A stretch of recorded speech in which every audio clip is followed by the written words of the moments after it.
नमस्कार दोस्तों, किस्से कहानियां में आपका स्वागत है। आज हम सुनेंगे मुंशी प्रेमचंद द्वारा लिखी कहानी त्रिया चरित्र। सेठ लगनदास जी के जीवन की बगिया फलहीन थी। कोई ऐसा मानवीय, आध्यात्मिक या चिकित्सात्मक प्रयत्न न था जो उन्होंने ना किया हो। यों शादी में एक पत्नी व्रत के कायल थे, मगर जरूरत और आग्रह से विवश होकर एक दो नहीं 5 शादियां की। यहाँ तक कि उम्र के 40 साल गुजर गए और अंधेरे घर में उजाला ना हुआ। बेचारे बहुत रंजीदा रहते। यह धन संपत्ति, यह ठाट बाट, यह वैभव और यह ऐश्वर्य क्या होंगे? मेरे बाद इनका क्या होगा? कौन इनको भोगेगा? यह ख्याल बहुत अफसोसनाक था। आखिर यह सलाह हुई कि किसी लड़के को गोद लेना चाहिए, मगर यह मसला पारिवारिक झगड़ों के कारण सालों तक स्थगित रहा। जब सेठ जी ने देखा कि बीवियों में अब तक बदस्तूर कश्मकश हो रही है, तो उन्होंने नैतिक साहस से काम लिया और एक होनहार अनाथ लड़के को गोद ले लिया। उसका नाम रखा गया मगनदास। उसकी उम्र 5-6 साल से ज्यादा न थी। बला का ज़हीन और तमीजदार। मगर औरतें सब कुछ कर सकती हैं, दूसरे के बच्चे को अपना नहीं समझ सकती। यहाँ तो 5 औरतों का साझा था। अगर एक उसे प्यार करती तो बाकी 4 औरतों का फर्ज था कि उससे नफरत करे। हाँ, सेठ जी उसके साथ बिल्कुल अपने लड़के की सी मोहब्बत करते थे। पढ़ाने को मास्टर रखे, सवारी के लिए घोड़े, रईसी ख्याल के आदमी थे। राग रंग का सामान भी मुहैया था। गाना सीखने का लड़के ने शौक किया तो उसका भी इंतजाम हो गया। गरज जब मगनदास जवानी पर पहुंचा तो रईसाना दिलचस्पियों में उसे कमाल हासिल था। उसका गाना सुनकर उस्ताद लोग कानों पर हाथ रखते। शहसवार ऐसा कि दौड़ते हुए घोड़े पर सवार हो जाता। डील डॉल शक्ल सूरत में उसका सा अलबेला जवान दिल्ली में कम होगा। शादी का मसला पेश हुआ। नागपुर के करोड़पति सेठ मक्खन लाल बहुत लहराए हुए थे। उनकी लड़की से शादी हो गई। धूमधाम का जिक्र किया जाए तो किस्सा वियोग की रात से भी लंबा हो जाए। मक्खन लाल का उसी शादी में दिवाला निकल गया। इस वक्त मगनदास से ज्यादा ईर्ष्या के योग्य आदमी और कौन होगा? उसकी जिंदगी की बहार उमंगों पर भी और मुरादों के फूल अपनी शबनमी ताजगी में खिल खिल कर हुस्न और ताजगी का समा दिखा रहे थे। मगर तकदीर की देवी कुछ और ही सामान कर रही थी। वह सैर सपाटे के इरादे से जापान गया हुआ था कि दिल्ली से खबर आई कि ईश्वर ने तुम्हें एक भाई दिया है। मुझे इतनी खुशी है कि ज्यादा अरसे तक जिंदा ना रह सकूं। तुम बहुत जल्दी लौट आओ।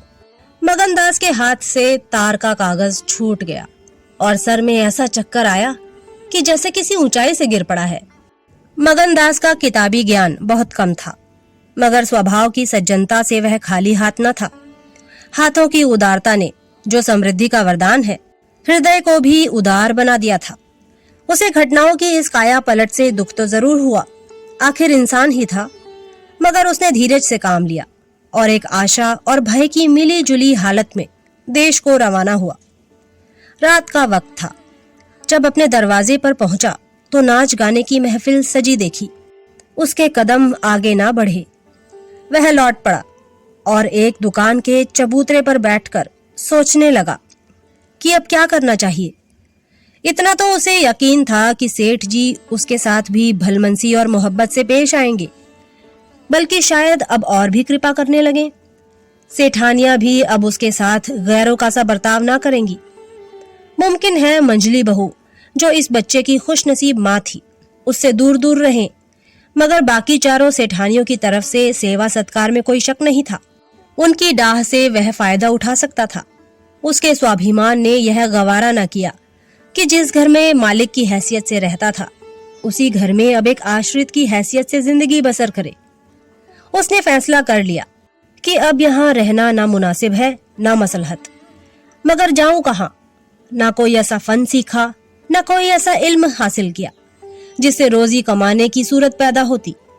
रईसाना दिलचस्पियां उसी वक्त तक कद्र की निगाह से देखी जाती हैं जब तक कि वे रईसों के आभूषण रहें।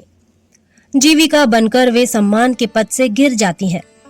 अपनी रोजी हासिल करना तो उसके लिए कोई ऐसा मुश्किल काम न था।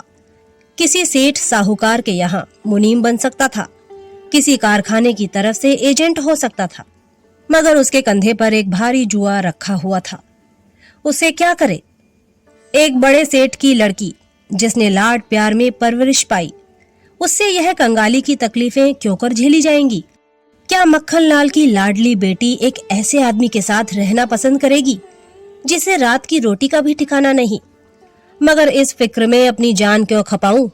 मैंने अपनी मर्जी से शादी नहीं की है। मैं बराबर इनकार करता रहा। सेठ जी ने जबरदस्ती मेरे पैरों में बेड़ी डाली है, अब वही इसके जिम्मेदार हैं, मुझसे कोई वास्ता नहीं। लेकिन जब उसने दोबारा ठंडे दिल से इस मसले पर गौर किया तो बचाव की कोई सूरत नजर न आई। आखिरकार उसने यह फैसला किया कि पहले नागपुर चलूं, जरा उन महारानी के तौर तरीके को देखूं, बाहर ही बाहर उनके स्वभाव की, मिजाज की जांच करूं। उस वक्त तय करूंगा कि मुझे क्या करना चाहिए। अगर रईसी की बू उनके दिमाग से निकल गई है और मेरे साथ रूखी रोटियां खाना उन्हें मंजूर है तो इससे अच्छा फिर और क्या। लेकिन अगर वह अमीरी ठाट बाट के हाथों बिकी हुई है तो मेरे लिए रास्ता साफ है। फिर मैं हूं और दुनिया का गम। ऐसी जगह जाऊं जहां किसी परिचित की सूरत सपने में भी न दिखाई दे। गरीबी की जिल्लत नहीं रहती अगर अजनबियों में जिंदगी बसर की जाए। यह जानने पहचानने वालों की कनखियां और कनबतियां हैं जो गरीबी को यंत्रणा बना देती हैं। इस तरह दिल में जिंदगी का नक्शा बनाकर मगनदास अपनी मर्दाना हिम्मत के भरोसे पर नागपुर की तरफ चला, उस मल्लाह की तरह जो किश्ती और पाल के बगैर नदी की उमड़ती हुई लहरों में अपने को डाल दे। शाम के वक्त सेठ मक्खन लाल के सुंदर बगीचे में सूरज की पीली किरणें मुरझाए हुए फूलों से गले मिलकर विदा हो रही थीं। बाग के बीच में एक पक्का कुआं था और एक मौलसिरी का पेड़। कुएं के मुंह पर अंधेरे की नीली सी नकाब थी, पेड़ों के सिर पर रोशनी की सुनहरी चादर। इसी समय एक नौजवान थका मांदा कुएं पर आया और लोटे से पानी भरकर पीने के बाद जगत पर बैठ गया। मालिन ने पूछा, कहाँ जाओगे? मगनदास ने जवाब दिया कि जाना तो था बहुत दूर, मगर यहीं रात हो गई। यहाँ कहीं ठहरने का ठिकाना मिल जाएगा? मालिन बोली, चले जाओ सेठ जी की धर्मशाला में, बड़े आराम की जगह है। मगनदास बोला, धर्मशाला में तो मुझे ठहरने का कभी संयोग नहीं हुआ। कोई हर्ज ना हो तो यहीं पड़ा रहूं, यहाँ कोई रात को रहता है? मालिन बोली, भाई मैं यहाँ ठहरने को ना कहूंगी। यह बाई जी की बैठक है, झरोके में बैठकर सैर किया करती हैं। कहीं देखभाल ले तो मेरे सिर में एक बाल भी न रहे। मगनदास बोला, बाई जी कौन है? मालिन बोली, यही सेठ जी की बेटी इंदिरा बाई। मगनदास बोला, यह गजरे उन्हीं के लिए बना रही हो क्या? मालिन बोली, हाँ, और सेठ जी के यहाँ है ही कौन? फूलों के गहने बहुत पसंद करती हैं। मगनदास बोला, शौकीन औरत मालूम होती हैं। मालिन बोली, भाई यही तो बड़े आदमियों की बातें हैं, वे शौक ना करें तो हमारा तुम्हारा निबाह कैसे हो? और धन है किस लिए? अकेली जान पर 10 लौंडियां हैं। सुना करती थी कि भगवान आदमी का हल भूत जोतता है। वह अपनी आंखों देखा, आप ही आप पंखा चलने लगे, आप ही आप सारे घर में दिन का सा उजाला हो जाए। तुम झूठ समझते होंगे, मगर मैं आंखों देखी बात कहती हूँ। उस गर्व की चेतना के साथ जो किसी नादान आदमी के सामने अपनी जानकारी के बयान करने में होता है, बूढ़ी मालिन अपनी सर्वज्ञता का प्रदर्शन करने लगी। मगनदास ने उकसाया, होगा भाई, बड़े आदमी की बातें निराली होती हैं। लक्ष्मी के बस में सब कुछ है, मगर अकेली जान पर 10 लौंडिया, समझ में नहीं आता। मालिन ने बुढ़ापे के चिड़चिड़ेपन से जवाब दिया, तुम्हारी समझ मोटी हो तो कोई क्या करे? कोई पान लगाती है, कोई पंखा झलती है, कोई कपड़े पहनाती है। 2000 रुपए में तो सेज गाड़ी आई थी, चाहो तो मुंह देख लो, उस पर हवा खाने जाती हैं। एक बंगालिन गाना बजाना सिखाती है, मेम पढ़ाने आती है, शास्त्री जी संस्कृत पढ़ाते हैं, कागज पर ऐसी मूर्त बनाती हैं कि अब बोली और अब बोली। दिल की रानी है। बेचारी के भाग फूट गए। दिल्ली के सेठ लगनदास के गोद लिए हुए लड़के से ब्याह हुआ था, मगर राम जी की लीला, 70 बरस के मुर्दे को लड़का दिया। कौन पति आएगा? जब से यह सुनावनी आई है तब से बहुत उदास रहती हैं। एक दिन रोती थी। मेरे सामने की बात है। बाप ने देख लिया, समझाने लगे। लड़की को बहुत चाहते हैं। सुनती हूँ दामाद को यहीं बुलाकर रखेंगे। नारायण करे मेरी रानी दूध हो नहाए पूतो फले। माली मर गया था, उन्होंने आड़ ना ली होती तो घर भर के टुकड़े मांगती। मगनदास ने एक ठंडी सांस ली। बेहतर है, अब यहाँ से अपनी इज्जत आबरू लिए हुए चल दो। यहाँ मेरा निबाह न होगा। इंदिरा रईस ज़ादी है, तुम इस काबिल नहीं हो कि उसके शौहर बन सको। मालिन से बोला, तो धर्मशाला में जाता हूँ, जाने वहां खाट वाट मिल जाती है कि नहीं, मगर रात ही तो काटनी है, किसी तरह कट ही जाएगी। रईसों के लिए मखमली गद्दे चाहिए, हम मजदूरों के लिए पुआल ही बहुत है। यह कहकर उसने लुटिया उठाई, डंडा संभाला और दर्द भरे दिल से एक तरफ चल दिया। उस वक्त इंदिरा अपने झरोखे पर बैठी हुई इन दोनों की बातें सुन रही थी। कैसा संयोग है कि स्त्री को स्वर्ग की सब सिद्धियां प्राप्त है और उसका पति आवारों की तरह मारा मारा फिर रहा है। उसे रात काटने का ठिकाना नहीं। मगनदास निराश विचारों में डूबा हुआ शहर से बाहर निकल आया और एक सराय में ठहरा, जो सिर्फ इसलिए मशहूर थी कि वहां शराब की एक दुकान थी। यहाँ आसपास से मजदूर लोग आ आकर अपने दुखों को भुलाया करते थे। जो भूले भटके मुसाफिर यहाँ ठहरते, उन्हें होशियारी और चौकसी का व्यावहारिक पाठ मिल जाता था। मगनदास थका मांदा था ही, एक पेड़ के नीचे चादर बिछाकर सो रहा, और जब सुबह को नींद खुली तो उसे किसी पीर औलिया के ज्ञान की सजीव दीक्षा का चमत्कार दिखाई पड़ा, जिसकी पहली मंजिल वैराग्य है। उसकी छोटी सी पोटली, जिसमें 2-1 कपड़े और थोड़ा सा रास्ते का खाना और लुटिया डोर बंधी हुई थी, गायब हो गई। उन कपड़ों को छोड़कर जो उसके बदन पर थे, अब उसके पास कुछ भी नहीं था। और भूख, जो कंगाली में और भी तेज हो जाती है, उसे बेचैन कर रही थी।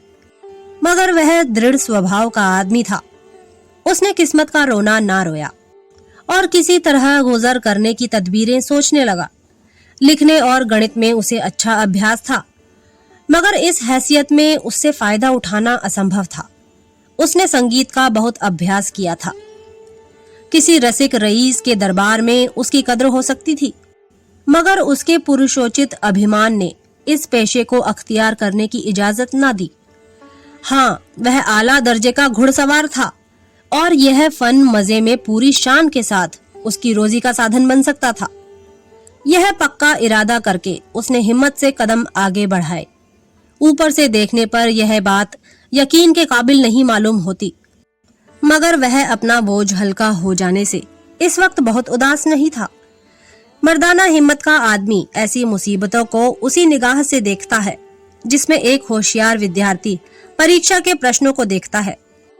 उसे अपनी हिम्मत आजमाने का, एक मुश्किल से जूझने का मौका मिल जाता है। उसकी हिम्मत अनजाने ही मजबूत हो जाती है। अक्सर ऐसे मार्के मर्दाना हौसले के लिए प्रेरणा का काम देते हैं। मगनदास इस जोश से कदम बढ़ाता चला जाता था कि जैसे कामयाबी की मंजिल सामने नजर आ रही है, मगर शायद वहां के घोड़ों ने शरारत और बिगड़ैलपन से तौबा कर ली थी, या वे स्वाभाविक रूप से बहुत मजे से धीमे धीमे चलने वाले थे। वह जिस गांव में जाता, निराशा को उकसाने वाला जवाब पाता।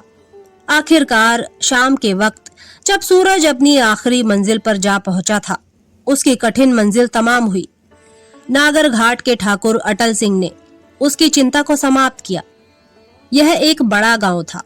पक्के मकान बहुत थे, मगर उनमें प्रेतात्माएं आबाद थीं। कई साल पहले प्लेग ने आबादी के बड़े हिस्से को इस क्षणभंगुर संसार से उठाकर स्वर्ग में पहुंचा दिया था। इस वक्त प्लेग के बचे खुचे वे लोग गांव के नौजवान और शौकीन जमींदार साहब और हल्के के कारगुजार और रोबीले थानेदार साहब थे। उनकी मिली जुली कोशिशों से गांव में सतयुग का राज था। धन दौलत को लोग जान का अजाब समझते थे, उसे गुनाह की तरह छिपाते थे। घर घर में रुपए रहते हुए लोग कर्ज ले लेकर खाते और फटे हालों की तरह रहते थे। इसी में निबाह था। काजल की कोठरी थी, सफेद कपड़े पहनना उन पर धब्बा लगाना था। हुकूमत और जबरदस्ती का बाजार गर्म था। अहीरों के यहाँ आंजन के लिए भी दूध न था। थाने में दूध की नदी बहती थी।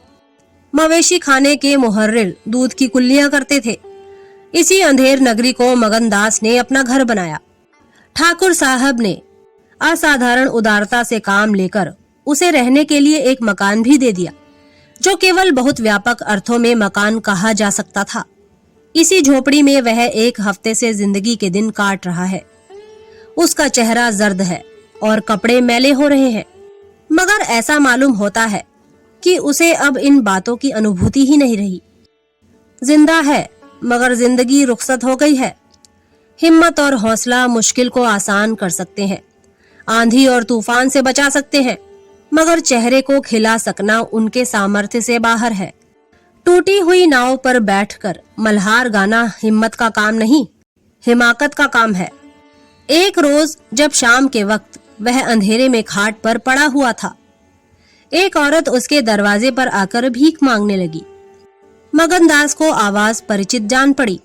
बाहर आके देखा तो वही चंपा मालिन थी। कपड़े तार तार, मुसीबत की रोती हुई तस्वीर।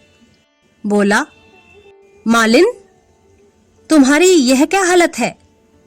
मुझे पहचानती हो? मालिन ने चौंक कर देखा और पहचान गई। रोकर बोली, बेटा, अब बताओ मेरा कहाँ ठिकाना लगे। तुमने मेरा बना बनाया घर उजाड़ दिया। ना उस दिन तुमसे बात करती, ना मुझ पर यह विपत पड़ती। बाई ने तुम्हें बैठे देख लिया, बातें भी सुनी। सुबह होते ही मुझे बुलाया और बरस पड़ी। नाक कटवा लूंगी, मुंह में कालिख लगवा दूंगी। चुड़ैल कुटनी, तू मेरी बात किसी गैर आदमी से क्यों चलाए? तू दूसरों से मेरी चर्चा करे? वह क्या तेरा दामाद था जो तू उससे मेरा दुखड़ा रोती थी? जो कुछ मुंह में आया बकती रही, मुझसे भी ना सहा गया। रानी रूठेंगी, अपना सुहाग लेंगी। बोली, बाई जी, मुझसे कसूर हुआ, लीजिए अब जाती हूँ। छींकते नाक करती है तो मेरा निबाह यहाँ ना होगा। ईश्वर ने मुंह दिया है तो आहार भी देगा। 4 घर से मांगूंगी तो पेट का हो जाएगा। उस छोकरी ने मुझे खड़े खड़े निकलवा दिया। बताओ, मैंने तुमसे उसकी कौन सी शिकायत की थी? उसकी क्या चर्चा की थी? मैं तो उसका बखान कर रही थी। मगर बड़े आदमियों का गुस्सा भी बड़ा होता है। अब बताओ, मैं किसकी होकर रहूं? 8 दिन इसी तरह टुकड़े मांगते हो गए हैं। एक भतीजी उन्हीं के यहाँ लौंडियों में नौकर थी, उसी दिन उसे भी निकाल दिया। तुम्हारी बदौलत जो कभी ना किया था वह करना पड़ा। तुम्हें कहाँ दोष लगाऊं? किस्मत में जो कुछ लिखा था देखना पड़ा। मगनदास सन्नाटे में आ गया। ओह, मिजाज का यह हाल है, यह घमंड, यह शान। मालिन को इत्मीनान दिलाया। उसके पास अगर दौलत होती तो उसे माला माल कर देता। सेठ मक्खनलाल की बेटी को भी मालूम हो जाता कि रोजी की कुंजी उसी के हाथ में नहीं है। बोला, तुम फिक्र ना करो, मेरे घर में आराम से रहो। अकेले मेरा जी भी नहीं लगता। सच कहो तो मुझे तुम्हारी तरह एक औरत की तलाश थी। अच्छा हुआ तुम आ गई। मालिन ने आंचल फैलाकर असीम आशीर्वाद दिया। बेटा, तुम जुग जुग जियो, बड़ी उम्र हो। यहाँ कोई घर मिले तो मुझे दिलवा दो। मैं यहाँ रहूंगी तो मेरी भतीजी कहाँ जाएगी? वह बेचारी शहर में किसके आसरे रहेगी? मगनदास के खून में जोश आया। उसके स्वाभिमान को चोट लगी। उन पर यह आफत मेरी लाई हुई है। उनकी इस आवारागर्दी का जिम्मेदार मैं हूं। बोला, कोई हर्ज ना हो तो उसे भी यहीं ले आओ। मैं दिन को यहाँ बहुत कम रहता हूँ। रात को बाहर चारपाई डालकर पढ़ रहा करूंगा। मेरी वजह से तुम लोगों को कोई तकलीफ ना होगी। यहाँ दूसरा मकान मिलना मुश्किल है। यही झोपड़ा बड़ी मुश्किलों से मिला है। यह अंधेर नगरी है। जब तुम्हारा सुभीता कहीं लग जाए तो चली जाना। मगनदास को क्या मालूम था कि हजरते इश्क उसकी जबान पर बैठे हुए उससे यह बात कहला रहे हैं। क्या यह ठीक है कि इश्क पहले माशूक के दिल में पैदा होता है? नागपुर इस गांव से 20 मील की दूरी पर था। चंपा उसी दिन चली गई और तीसरे दिन रंभा के साथ लौट आई। यह उसकी भतीजी का नाम था। उसके आने से झोपड़े में जान सी पड़ गई। मगनदास के दिमाग में मालिन की लड़की की जो तस्वीर थी, उसका रंभा से कोई मेल न था। वह सौंदर्य नाम की चीज का अनुभवी जौहरी था, मगर ऐसी सूरत जिस पर जवानी की ऐसी मस्ती और दिल का चैन छीन लेने वाला ऐसा आकर्षण हो, उसने पहले कभी नहीं देखा था। उसकी जवानी का चांद अपनी सुनहरी और गंभीर शान के साथ चमक रहा था। सुबह का वक्त था। मगनदास दरवाजे पर पड़ा ठंडी ठंडी हवा का मजा उठा रहा था। रंभा सिर पर घड़ा रखे पानी भरने को निकली। मगनदास ने उसे देखा और एक लंबी सांस खींचकर उठ बैठा। चेहरा मोहरा बहुत ही मोहक, ताजे फूल की तरह खिला हुआ चेहरा, आंखों में गंभीर सरलता। मगनदास को उसने भी देखा। चेहरे पर लाज की लाली दौड़ गई। प्रेम ने पहला वार किया। मगनदास सोचने लगा, क्या तकदीर यहाँ कोई और गुल खिलाने वाली है? क्या दिल मुझे यहाँ भी चैन न लेने देगा? रंभा, तू यहाँ नाहक आई। नाहक एक गरीब का खून तेरे सर पर होगा। मैं तो अब तेरे हाथों बिक चुका, मगर क्या तू भी मेरी हो सकती है? लेकिन नहीं, इतनी जल्दबाजी ठीक नहीं। दिल का सौदा सोच समझकर करना चाहिए। तुमको अभी जब्त करना होगा। रंभा सुंदरी है, मगर झूठे मोती की आब और ताब उसे सच्चा नहीं बना सकती। तुम्हें क्या खबर कि उस भोली लड़की के कान प्रेम के शब्द से परिचित नहीं हो चुके हैं? कौन कह सकता है कि उसके सौंदर्य की वाटिका पर किसी फूल चुनने वाले के हाथ नहीं पड़ चुके हैं? अगर कुछ दिनों की दिलबस्तगी के लिए कुछ चाहिए तो तुम आजाद हो, मगर यह नाजुक मामला है। जरा संभल के कदम रखना। पेशेवर जातों में दिखाई पड़ने वाला सौंदर्य अक्सर नैतिक बंधनों से मुक्त होता है। 3 महीने गुजर गए। मगनदास रंभा को ज्यों-ज्यों बारीक से बारीक निगाहों से देखता, त्यों-त्यों उस पर प्रेम का रंग गाढ़ा होता जाता था। वह रोज उसे कुएं से पानी निकालते देखता। वह रोज घर में झाड़ू देती, रोज खाना पकाती। ओह, मगनदास को उन ज्वार की रोटियों में जो मजा आता था, वह अच्छे से अच्छे व्यंजनों में भी ना आया था। उसे अपनी कोठरी हमेशा साफ सुथरी मिलती। न जाने कौन उसका बिस्तर बिछा देता। क्या यह रंभा की कृपा थी? उसकी निगाहें शर्मीली थीं। उसने उसे कभी अपनी तरफ चंचल आंखों से ताकते नहीं देखा। आवाज कैसी मीठी, उसकी हंसी की आवाज कभी उसके कान में नहीं आई। अगर मगनदास उसके प्रेम में मतवाला हो रहा था तो कोई ताज्जुब की बात नहीं थी। उसकी भूखी निगाहें बेचैनी और लालसा में डूबी हुई हमेशा रंभा को ढूंढा करती। वह जब किसी गांव को जाता तो मीलों तक उसकी जिद्दी और बेताब आंखें मुड़ मुड़ कर झोपड़े के दरवाजे की तरफ आती। उसकी ख्याति आसपास फैल गई थी, मगर उसके स्वभाव की सरलता और उदार हृदयता से अक्सर लोग अनुचित लाभ उठाते थे।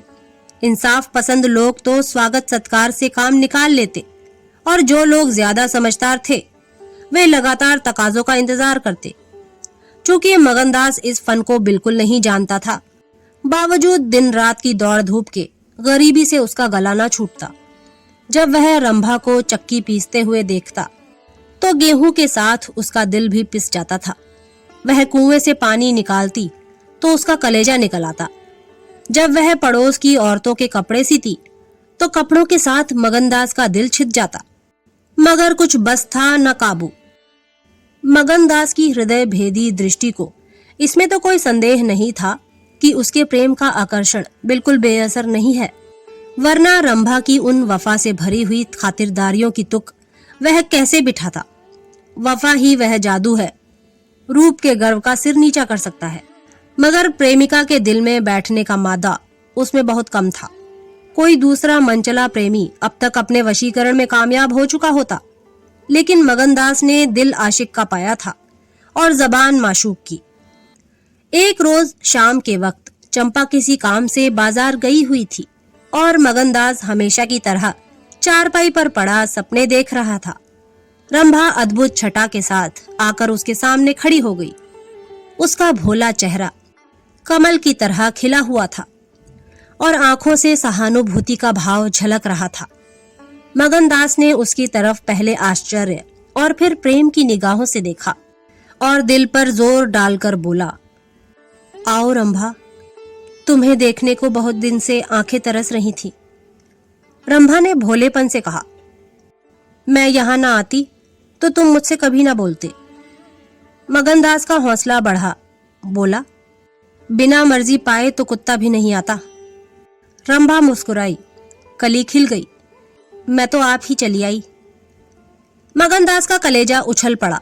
उसने हिम्मत करके रंभा का हाथ पकड़ लिया और भावावेश से कांपती हुई आवाज में बोला, नहीं रंभा, ऐसा नहीं है, यह मेरी महीनों की तपस्या का फल है। मगनदास ने बेताब होकर उसे गले से लगा लिया। जब वह चलने लगी तो अपने प्रेमी की ओर प्रेम भरी दृष्टि से देखकर बोली, अब यह प्रीत हमको निभानी होगी। पौ फटने के वक्त जब सूर्य देवता के आगमन की तैयारियां हो रही थी, मगनदास की आंखें खुली। रंभा आटा पीस रही थी। उस शांतिपूर्ण सन्नाटे में चक्की की घुमर घुमर बहुत सुहानी मालूम होती थी और वह उसके सुर से सुर मिलाकर अपने प्यारे ढंग से गा रही थी। झुलनिया मोरी पानी में गिरी, मैं जानू पिया मोको मने है, उल्टी मनावन मोको पड़ी, झुलनिया मोरी पानी में गिरी। साल भर गुजर गया। मगनदास की मोहब्बत और रंभा के सलीके ने मिलकर उस वीरान झोपड़े को कुंज बाग बना दिया। अब वहां गायें थीं, फूलों की क्यारियां थीं और कई देहाती ढंग के मोड़े थे। सुख सुविधा की अनेक चीजें दिखाई पड़ती थीं। एक रोज सुबह के वक्त मगनदास कहीं जाने के लिए तैयार हो रहा था कि एक संभ्रांत व्यक्ति अंग्रेजी पोशाक पहने उसे ढूंढता हुआ आ पहुंचा और उसे देखते ही दौड़कर गले से लिपट गया। मगनदास और वह दोनों एक साथ पढ़ा करते थे। वह अब वकील हो गया था।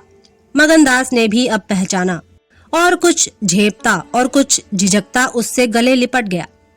बड़ी देर तक दोनों दोस्त बातें करते रहे। बातें क्या थी? घटनाओं और संयोगों की एक लंबी कहानी थी। कई महीने हुए सेठ लगन का छोटा बच्चा चेचक की नजर हो गया। सेठ जी ने दुख के मारे आत्महत्या कर ली और अब मगनदास सारी जायदाद, कोठी, इलाके और मकानों का एक छत्र स्वामी था। सेठानियों में आपसी झगड़े हो रहे थे। कर्मचारियों ने गबन को अपना ढंग बना रखा था। बड़ी सेठानी उसे बुलाने के लिए खुद आने को तैयार थी, मगर वकील साहब ने उन्हें रोका था। तब मगनदास ने मुस्कुराकर पूछा, तुम्हें क्यों कर मालूम हुआ कि मैं यहाँ हूँ? तो वकील साहब ने फरमाया, महीने भर से तुम्हारी टोह में हूँ।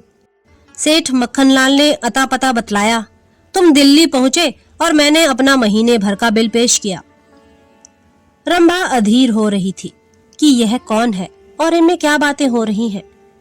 10 बजते बजते वकील साहब मगनदास से 1 हफ्ते के अंदर आने का वादा लेकर विदा हुए। उसी वक्त रंभा आ पहुंची और पूछने लगी, ये कौन थे? इनका तुमसे क्या काम था? मगनदास ने जवाब दिया, यमराज का दूत। रंभा बोली, क्या असगुन बकते हो?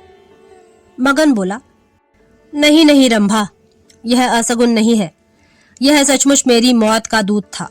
मेरी खुशियों के बाग को रौंदने वाला, मेरी हरी भरी खेती को उजाड़ने वाला। रंभा, मैंने तुम्हारे साथ दगा की है, मैंने तुम्हें अपने फरेब के जाल में फंसाया है। मुझे माफ करो। मोहब्बत ने मुझसे यह सब करवाया। मैं मगन सिंह ठाकुर नहीं हूँ। मैं सेठ लगनदास का बेटा और सेठ मक्खनलाल का दामाद हूँ।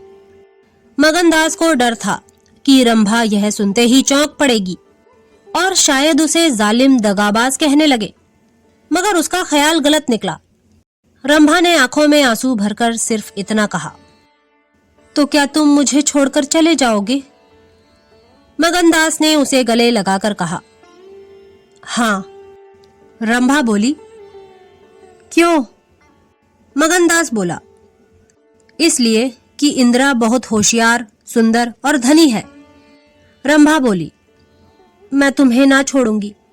कभी इंदिरा की लौंडी थी, अब उनकी सौत बनूंगी। तुम जितनी मेरी मोहब्बत करोगे उतनी इंदिरा की तो ना करोगे, क्यों? मगनदास इस भोलेपन पर मतवाला हो गया। मुस्कुराकर बोला, अब इंदिरा तुम्हारी लौंडी बनेगी, मगर सुनता हूं वह बहुत सुंदर है। कहीं मैं उसकी सूरत पर लुभा ना जाऊं। मर्दों का हाल तुम नहीं जानती, मुझे अपने ही से डर लगता है। रंभा ने विश्वास भरी आंखों से देखकर कहा, क्या तुम भी ऐसा करोगे? जो जी में आए करना, मैं तुम्हें ना छोड़ूंगी। इंदिरा रानी बने, मैं लौंडी होंगी। क्या इतने पर भी मुझे छोड़ दोगे? मगनदास की आंखें डबडबा गईं। बोला, प्यारी, मैंने फैसला कर लिया है कि दिल्ली ना जाऊंगा। यह तो मैं कह ही ना पाया कि सेठ जी का स्वर्गवास हो गया। बच्चा उनसे पहले ही चल बसा था।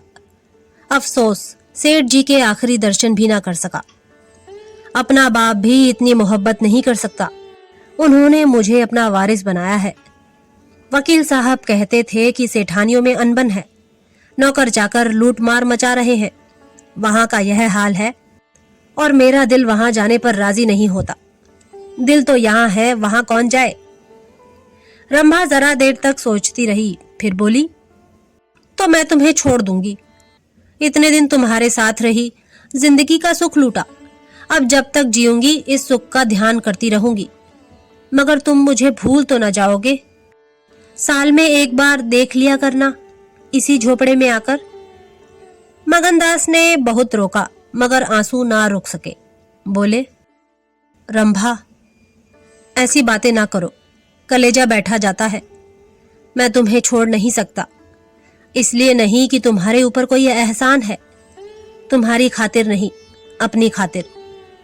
वह शांति, वह प्रेम, वह आनंद जो मुझे यहाँ मिलता है और कहीं नहीं मिल सकता। खुशी के साथ जिंदगी बसर हो, यही मनुष्य के जीवन का लक्ष्य है। मुझे ईश्वर ने यह खुशी यहाँ दे रखी है, तो मैं उसे क्यों छोड़ूं? धन दौलत को मेरा सलाम है, मुझे उसकी हवस नहीं है। रंभा फिर गंभीर स्वर में बोली, मैं तुम्हारे पांव की बेड़ी ना बनूंगी। चाहे तुम अभी मुझे ना छोड़ो, लेकिन थोड़े दिनों में तुम्हारी यह मोहब्बत ना रहेगी। मगनदास को कोड़ा लगा, जोश से बोला, तुम्हारे सिवा इस दिल में अब कोई और जगह नहीं पा सकता। रात ज्यादा हो गई थी। अष्टमी का चांद सोने जा चुका था। दोपहर के कमल की तरह साफ आसमान में सितारे खिले हुए थे। किसी खेत के रखवाले ने बांसुरी की आवाज, जिसे दूरी ने तासीर, सन्नाटे ने सुरीलापन और अंधेरे ने आत्मिकता का आकर्षण दे दिया था, कानों में आ जा रही थी कि जैसे कोई पवित्र आत्मा नदी के किनारे बैठी हुई पानी की लहरों से या दूसरे किनारे के खामोश और अपनी तरफ खींचने वाले पेड़ों से अपनी जिंदगी की गम की कहानी सुना रही है। मगनदास सो गया, मगर रंभा की आंखों में नींद ना आई। सुबह हुई तो मगनदास उठा और रंभा को पुकारने लगा, मगर रंभा रात ही को अपनी चाची के साथ वहां से कहीं चली गई थी। मगनदास को उस मकान के दरो दीवार पर एक मनहूसियत सी छाई हुई मालूम हुई कि जैसे घर की जान निकल गई हो। वह घबराकर उस कोठरी में गया जहां रंभा रोज चक्की पीसती थी, मगर अफसोस, आज चक्की एकदम निश्चल थी। फिर वह कुएं की तरफ दौड़ा गया, लेकिन ऐसा मालूम हुआ कि कुएं ने उसे निगल जाने के लिए अपना मुंह खोल दिया है। तब वह बच्चों की तरह चीख उठा। वह रोता हुआ फिर उसी झोपड़ी में आया जहां कल रात तक प्रेम का वास था, मगर आह, उस वक्त वह शोक का घर बनी हुई थी। जब जरा आंसू थमे तो उसने घर में चारों तरफ निगाह दौड़ाई। रंभा की साड़ी अरगनी पर पड़ी हुई थी। एक पिटारी में वह कंगन रखा हुआ था जो मगनदास ने उसे दिया था। बर्तन सब रखे हुए थे, साफ और सुथरे। मगनदास सोचने लगा, रंभा, तूने रात को कहा था मैं तुम्हें छोड़ दूंगी। क्या तूने वह बात दिल से कही थी? मैंने तो समझा था तू दिल लगी कर रही है, नहीं तो तुझे कलेजे में छिपा लेता। मैं तो तेरे लिए सब कुछ छोड़े बैठा था। तेरा प्रेम मेरे लिए सब कुछ था। आह, मैं यूं बेचैन हूं, क्या तू बेचैन नहीं है? हाय, तू रो रही है। मुझे यकीन है कि तू अब भी लौट आएगी। फिर सजीव कल्पनाओं का एक जमघट उसके सामने आया।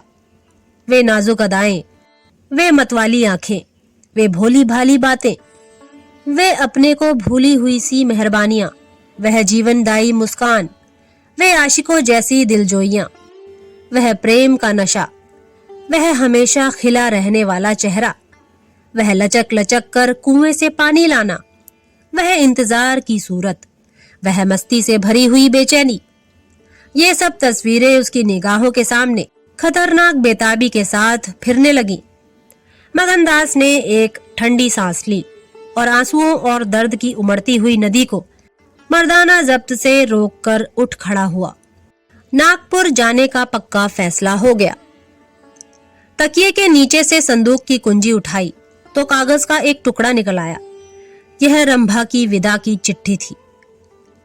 प्यारे, मैं बहुत रो रही हूं, मेरे पैर नहीं उठते, मगर मेरा जाना जरूरी है। तुम्हें जगाऊंगी तो तुम जाने ना दोगे। आह, कैसे जाऊं? अपने प्यारे पति को कैसे छोड़ूं? किस्मत मुझसे यह आनंद का घर छुड़वा रही है। मुझे बेवफा ना कहना, मैं तुमसे फिर कभी मिलूंगी। मैं जानती हूं कि तुमने मेरे लिए यह सब कुछ त्याग दिया है, मगर तुम्हारे लिए जिंदगी में बहुत कुछ उम्मीदें हैं। मैं अपनी मोहब्बत की धुन में तुम्हें उन उम्मीदों से क्यों दूर रखूं? अब तुमसे जुदा होती हूं, मेरी सुध मत भूलना। मैं तुम्हें हमेशा याद रखूंगी। यह आनंद के दिन कभी ना भूलेंगे। क्या तुम मुझे भूल सकोगे? तुम्हारी प्यारी रंभा। मगनदास को दिल्ली आए हुए 3 महीने गुजर चुके हैं। इस बीच उसे सबसे बड़ा जो निजी अनुभव हुआ वह यह था कि रोजी की फिक्र और धंधों की बहुतायत से उमड़ती हुई भावनाओं का जोर कम किया जा सकता है। 1.5 साल पहले का बेफिक्र नौजवान अब एक समझदार और सूझबूझ रखने वाला आदमी बन गया था। सागर घाट के उन कुछ दिनों से उसे रियाया की इन तकलीफों का निजी ज्ञान हो गया था, जो कारिंदों और मुख्तारों की सख्तियों की बदौलत उन्हें उठानी पड़ती है। उसने उसे रियासत के इंतजाम में बहुत मदद दी और गो कर्मचारी दबी जबान से उसकी शिकायत करते थे और अपनी किस्मत और जमाने के उलटफेर को कोसते थे। मगर रियाया खुश थी। हाँ, जब वह सब धंधों से फुर्सत पाता तो एक भोली भाली सूरत वाली लड़की उसके ख्याल के पहलू में आ बैठती और थोड़ी देर के लिए सागर घाट का वह हरा भरा झोपड़ा और उसकी मस्तियां आंखों के सामने आ जाती। सारी बातें एक सुहाने सपने की तरह याद आ आकर उसके दिल को मसोसने लगती। लेकिन कभी कभी खुद ब खुद उसका ख्याल इंदिरा की तरफ भी जा पहुंचता। गो उसके दिल में रंभा की वही जगह थी, मगर किसी तरह उसमें इंदिरा के लिए भी एक कोना निकल आया था। जिन हालातों और आफतों ने उसे इंदिरा से बेजार कर दिया था वह अब रुखसत हो गई थी। अब उसे इंदिरा से कुछ हमदर्दी हो गई। अगर उसके मिजाज में घमंड है, हुकूमत है, तकल्लुफ है, शान है, तो यह उसका कसूर नहीं। यह रईस ज़ादों की आम कमजोरियां हैं। यही उनकी शिक्षा है। वे बिल्कुल बेबस और मजबूर हैं। इन बदते हुए और संतुलित भावों के साथ जहां वह बेचैनी के साथ रंभा की याद को ताजा किया करता था, वहां इंदिरा का स्वागत करने और उसे अपने दिल में जगह देने के लिए तैयार था। वह दिन दूर नहीं था जब उसे उस आजमाइश का सामना करना पड़ेगा। उसके कई आत्मीय अमीराना शान शौकत के साथ इंदिरा को विदा कराने के लिए नागपुर गए हुए थे। मगनदास की तबीयत आज तरह तरह के भावों के कारण, जिनमें प्रतीक्षा और मिलन की उत्कंठा विशेष थी, उचाट सी हो रही थी। जब कोई नौकर आता तो वह संभल बैठता कि शायद इंदिरा आ पहुंची। आखिर शाम के वक्त जब दिन और रात गले मिल रहे थे, जनान खाने में जोर शोर से गाने की आवाजों ने बहू के पहुंचने की सूचना दी। सुहाग की सुहानी रात थी। 10 बज गए थे। खुले हुए हवादार सहन में चांदनी छिटकी हुई थी। वह चांदनी जिसमें नशा है, आरजू है और खिंचाव है। गमलों में खिले हुए गुलाब और चंपा के फूल चांद की सुनहरी रोशनी में ज्यादा गंभीर और खामोश नजर आते थे। मगनदास इंदिरा से मिलने के लिए चला। उसके दिल में लालसाएं जरूर थीं, मगर एक पीड़ा भी थी।